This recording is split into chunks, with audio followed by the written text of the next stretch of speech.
नमस्कार विद्यार्थी मित्रांनो, आज आपण BA द्वितीय वर्षाच्या अभ्यासक्रमातील आंतरराष्ट्रीय संबंध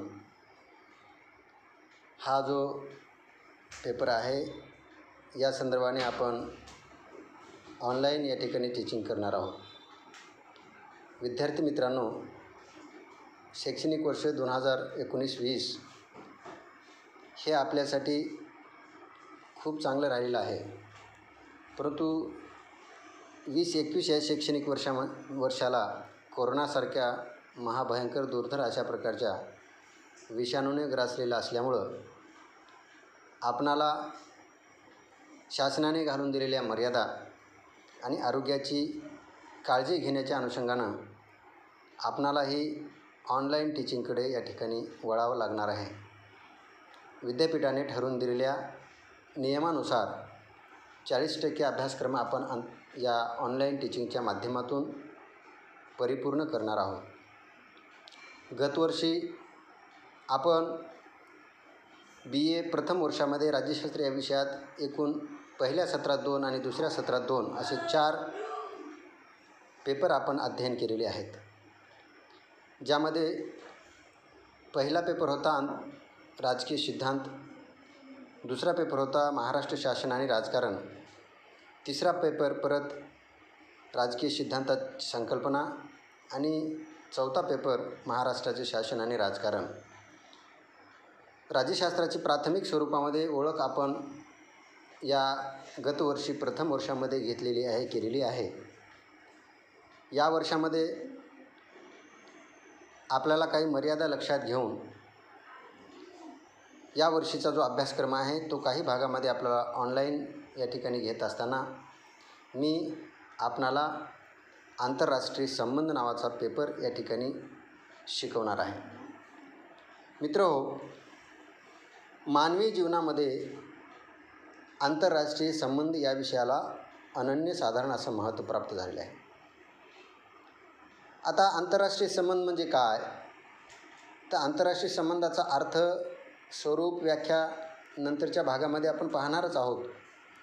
परंतु आंतरराष्ट्रीय संबंध म्हणजे जसे माणसामध्ये चांगल्या प्रकारचं जीवन जगण्यासाठी संबंधाची गरज असते, तशाच पद्धतीची गरज ही आंतरराष्ट्रीय पातळीवर असते.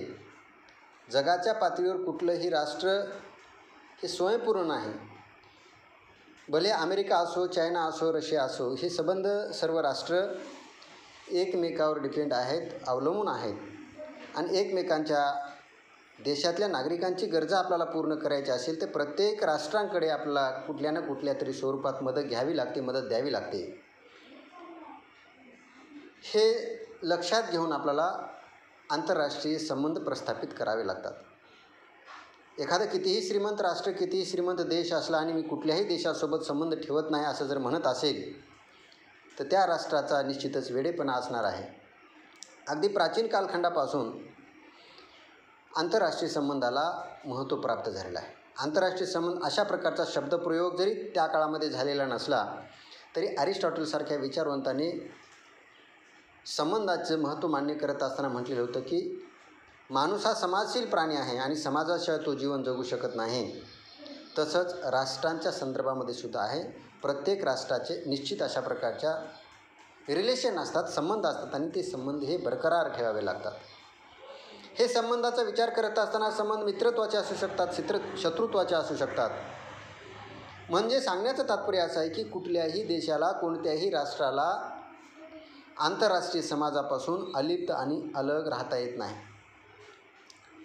आजच्या 21व्या शतकामध्ये जग फार छोटं झालेलं आहे. विज्ञान आणि तंत्रज्ञानाच्या कालखंडामध्ये जग जवळ आलेलं असलं तरी तेवढीच राष्ट्रांची एकमेकांशी निश्चितच फार मोठी गरज भासत आलेली आहे. 20व्या शतकाचा विचार करत असताना आंतरराष्ट्रीय संबंधाला एक वेगळं वळण प्राप्त झालेलं आहे. आज आपण आंतरराष्ट्रीय संबंध हा विषय स्वतंत्र अभ्यास विषय म्हणून शिकत आलेलो आहोत.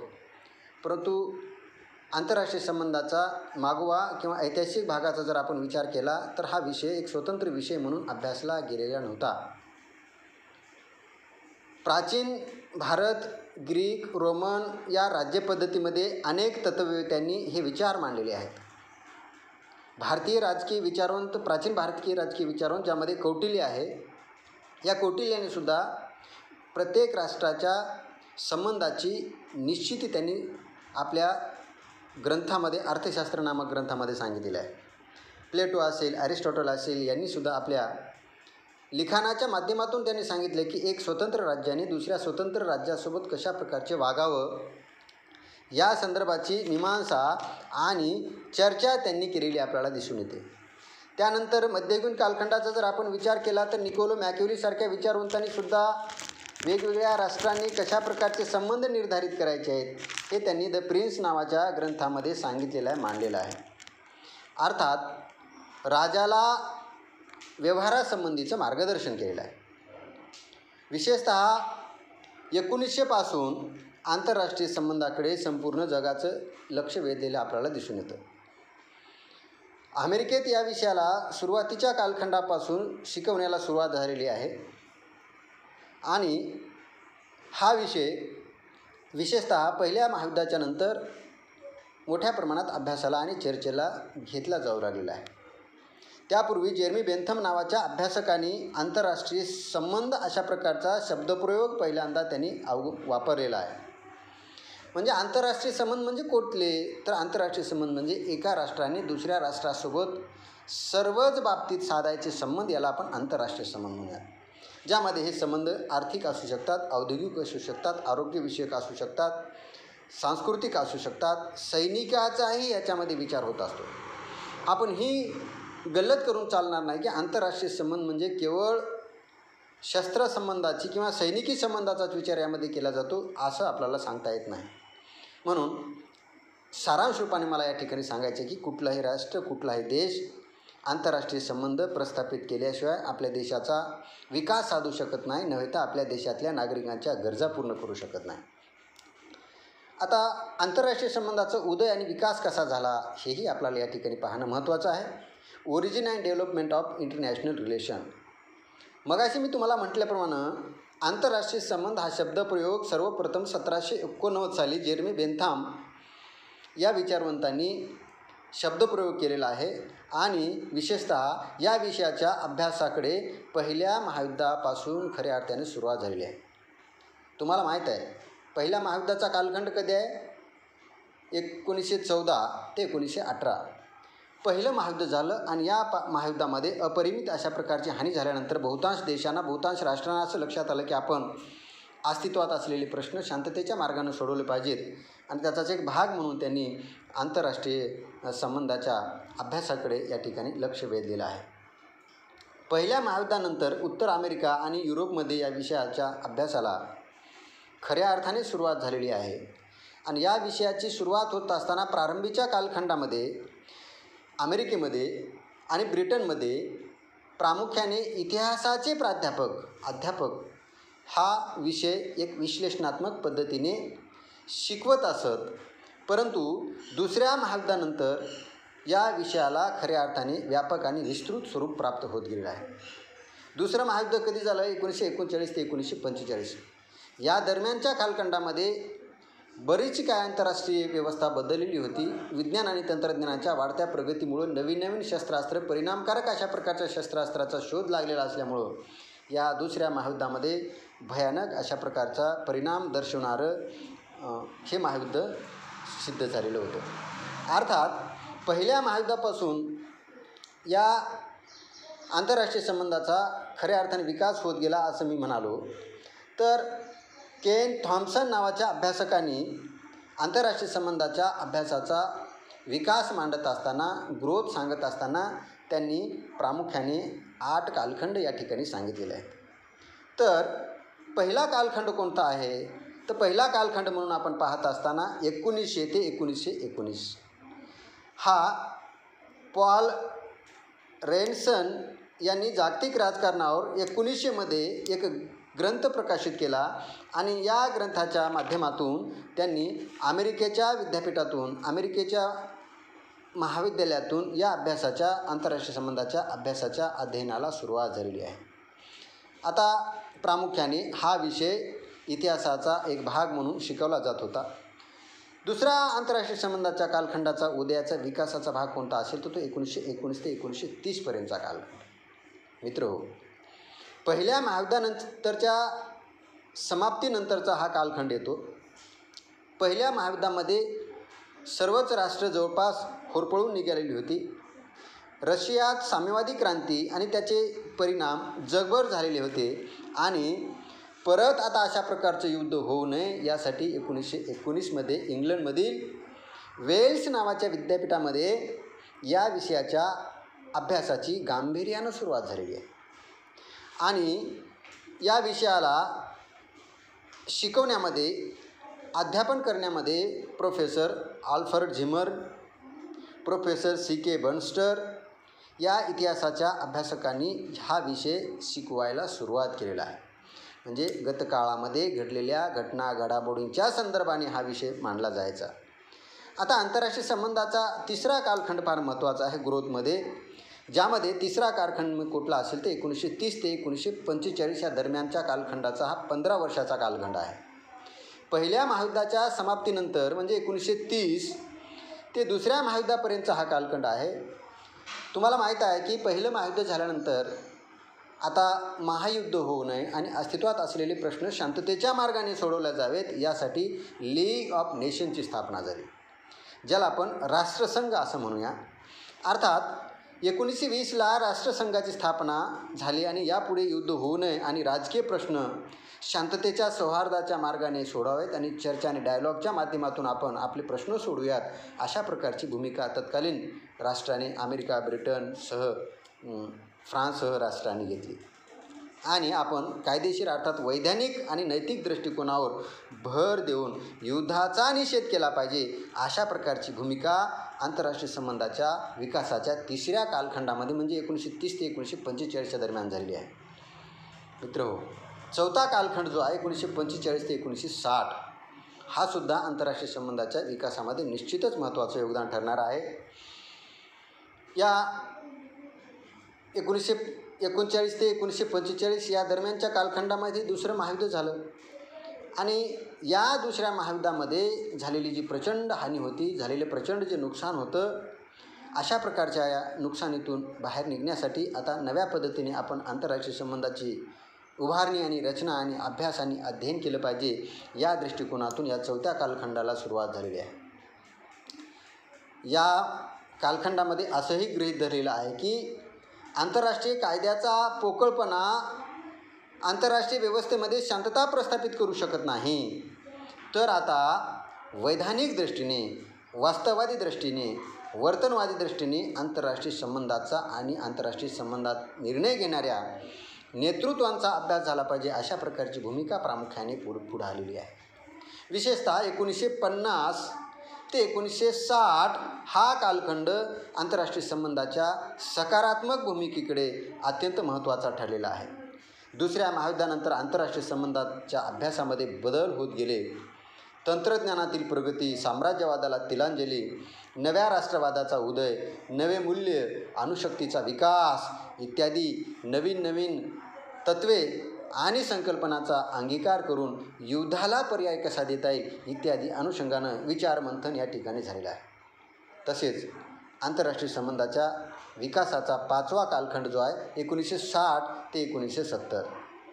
1960 ते 1970चा आपण या कालखंडाचा सूक्ष्मपणे अभ्यास करत असताना याच कालखंडामध्ये आंतरराष्ट्रीय संबंधाच्या अभ्यासामध्ये भर घालणारी एक नवीन कन्सेप्ट उदयाला आलेली आहे, थेरी उदयाला आलेली आहे, ज्यामध्ये वर्तनवादाचा उदय झालेला आहे, वास्तववादाचा प्रचार आणि प्रसार होत गेलेला आहे. या वर्तनवादी आणि वास्तववादी अभ्यासाच्या माध्यमातून गुणवत्तेपेक्षा आपण आता आकडेवारीवर जास्त भर दिला पाहिजे अशा प्रकारची विचारधारा यामध्ये पुढे आलेली आहे.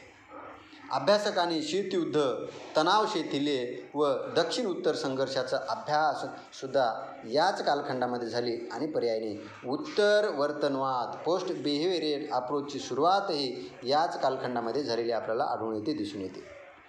आंतरराष्ट्रीय संबंधाच्या अभ्यासाचा भाग पाहत असताना आंतरराष्ट्रीय संबंधाचा विकास कसा झाला हेही विकास आपण 6व्या कालखंडामध्ये पाहणार आहोत, ज्या 6व्या कालखंडामध्ये अर्थात 1970 ते 1985 हा 15 वर्षाचा कालखंड आंतरराष्ट्रीय संबंधाच्या विकासामध्ये निश्चितच भर घालणार आहे. मित्रहो, या कालखंडामध्ये नव्या शीतयुद्धाची सुरुवात झालेली आहे. नव्या शीतयुद्धाची सुरुवात म्हणजे जग हे 2 गटामध्ये विभागले गेलेलं आहे. एक अमेरिकेचा गट आणि दुसरा साम्यवादी रशियाचा गट. अमेरिकेला वाटत होतं की आम्ही जगामध्ये बलशाली आहोत आणि मित्र राष्ट्रांची संख्या आपली जास्त असली पाहिजे. या भूमिकेतून अमेरिकेने सूत्र हलवलेली होती. रशियाही त्याच तोडीमध्ये साम्यवादाचा प्रचार आणि प्रचार करण्याच्या भूमिकेमध्ये गुंतलेला होता आणि पर्यायानं 1970 ते 85 हा दुहेरी सत्ता समतोलाचा कालखंड संपवून आता कालांतराने अनेक पक्षी सत्ता समतोल पुढं आलेला होता. आता दुहेरी सत्ता समतोल म्हणजे कोणता, की जगाची विभागणी 2 गटामध्ये झालेली होती, रशियाचा गट एक, अमेरिकेचा गट. पण नंतरच्या कालखंडामध्ये अविकसित आणि विकसनशील राष्ट्रांनीसुद्धा आंतरराष्ट्रीय राजकारणामध्ये रस घ्यायला सुरुवात केली आणि त्यातून दुहेरी सत्ता समतोलात बदल होऊन अनेक लक्षी सत्ता समतोल पुढं आलेला आहे. कारण यामध्ये रशिया, अमेरिका या राष्ट्राशिवाय France, England, Germany, Bharat, Australia यासारख्या राष्ट्रांनीही आंतरराष्ट्रीय राजकारणामध्ये आपलं अस्तित्व जोपासण्याचा प्रयत्न केलेला आहे. आंतरराष्ट्रीय संबंधाच्या विकासाचा जो महत्त्वाचा कालखंड आहे तो म्हणजे 1985 ते 1990 हा 7वा कालखंड. मित्रहो, या ठिकाणी मात्र आंतरराष्ट्रीय राजकारणामध्ये रशियाचा पाडाव झाला. 1991 साली रशियाचं विघटन झालं आणि पर्यायाने जगामध्ये अमेरिकासारखा एक देश प्रभावी देश म्हणून पुढं आला, एक महासत्ताक देश म्हणून पुढं आला. रशियाचे सर्वेसर्वा मिखाईल गोर्बाचोव यांच्या सत्ता संपादनापासून हा कालखंड खऱ्या अर्थाने महत्त्वाचा मानलेला आहे. त्यांनी सत्तेचा अवलंब करत असताना सत्तेची सूत्रे थोडी बदलण्याचा प्रयत्न केलेला आहे. त्यांनी जागतिक राजकारणाकडे संतुलन आणि हित अर्थात बॅलेन्स अँड इंटरेस्ट असं धोरण अवलंबलं आणि या धोरणाच्या माध्यमातून परस्परांना सहकार्य, परस्परांना समान संधी आणि परस्परांचे आदर राखण्याचा विचार केला गेला आणि त्यामुळे निःशस्त्रीकरण, जर्मनीचे एकीकरण, इराकपासून कुवेतची मुक्तता, रशिया आणि अमेरिकेची मैत्री परत याच 1990च्या नंतरच्या कालखंडामध्ये सुरुवात झालेली आहे. म्हणून आंतरराष्ट्रीय संबंधाचा हा विकासाचा भाग आहे. आंतरराष्ट्रीय संबंधाच्या विकासाचा आणखीन एक पुढचा टप्पा येतो तो म्हणजे 1990 ते 2020 हा 8वा कालखंड आहे. मित्रहो, हा 8वा कालखंडसुद्धा सोव्हिएट रशियाच्या विघटनानंतर अमेरिकेचं अस्तित्व जरी पुढं आलेलं असलं तरी याच कालखंडामध्ये अमेरिका महासत्ताक म्हणून पुढं आलेली असली तरी रशिया, ऑस्ट्रेलिया यासारख्या देशांनीही आपलं अस्तित्व सिद्ध करण्याचा प्रयत्न केलेला आहे. तिसऱ्या जगाला आर्थिक संकटामध्ये घेरलेलं होतं. अमेरिका असेल, चीन असेल यासारख्या देशांनी, राष्ट्रांनी औद्योगिकरण असेल, अर्थव्यवस्था असेल, लष्करी क्षमता असेल या क्षेत्रामध्ये आपली पकड मजबूत केली आणि पर्यायाने या तिसऱ्या जगातील राष्ट्रांचे म्हणजे विकसनशील आणि अविकसित जे देश आहेत या राष्ट्रांच्या काही आर्थिक अशा प्रकारच्या समस्या पुढं आलेल्या आहेत, ज्यामध्ये बेरोजगारीचा प्रश्न असेल, भूगोळीचा प्रश्न असेल, आर्थिक विवंचना असेल यासारख्या प्रश्नानं या आंतरराष्ट्रीय संबंधाचा 8वा कालखंड सुरू झालेला होता. परंतु यातून बाहेर कसं पडायचं यासाठी खाऊजासारखं धोरण आलेलं आहे. खाजगीकरण, जागतिकीकरण आणि उदारीकरणाच्या या माध्यमातून या आंतरराष्ट्रीय व्यवस्थेमध्ये सर्वच राष्ट्रांना कसं सामावून घेण्यात येईल याचा विचार प्रामुख्याने या कालखंडामध्ये झालेला आहे.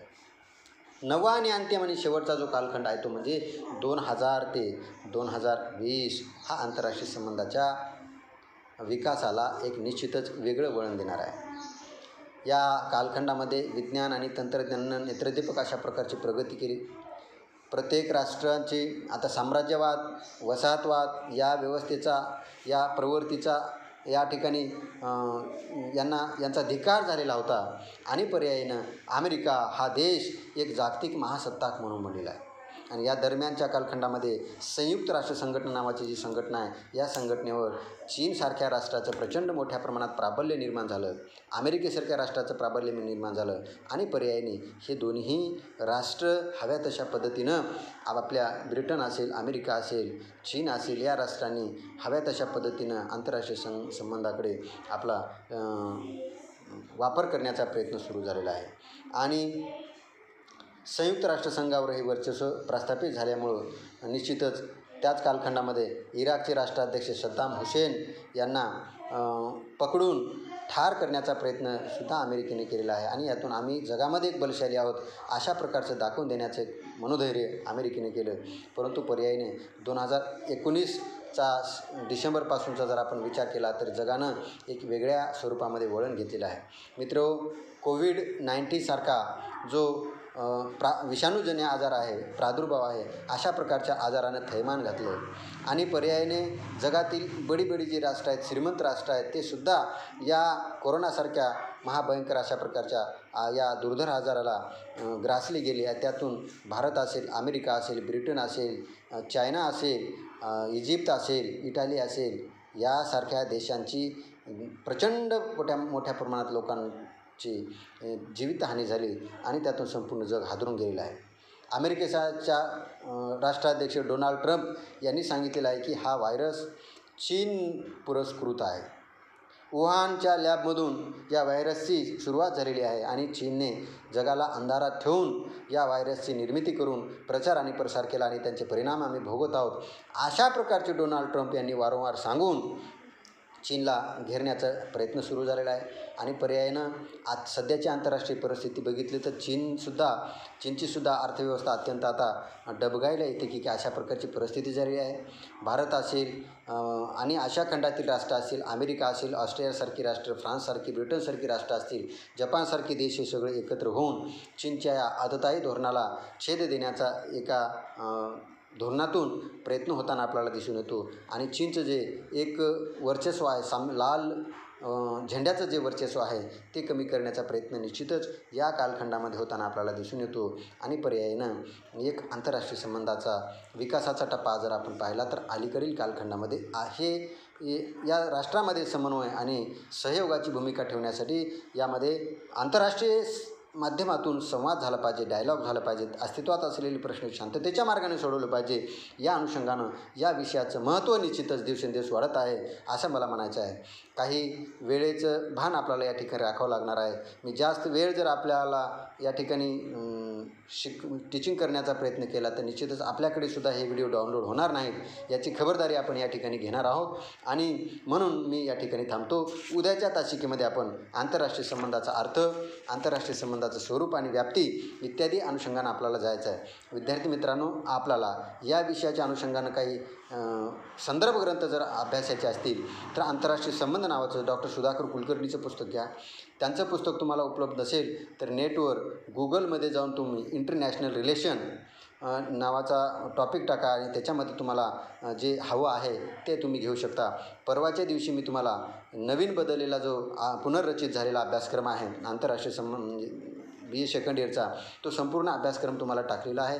तो अभ्यासक्रम नजरेसमोर ठेवून नेटच्या माध्यमातून सुद्धा एक्स्ट्रा किंवा जादा संदर्भ आपल्याला जर पाहायचे असतील तर नेटच्या माध्यमातून इंटरनॅशनल रिलेशन्स नावाची वेबसाईटवर जाऊन आपण या ठिकाणी अधिक ज्ञान मिळवण्याचा निश्चितच चांगला प्रयत्न करू शकता. करिता वेळेचं भान राखून मी या ठिकाणी थांबतो. धन्यवाद. अभ्यास करा.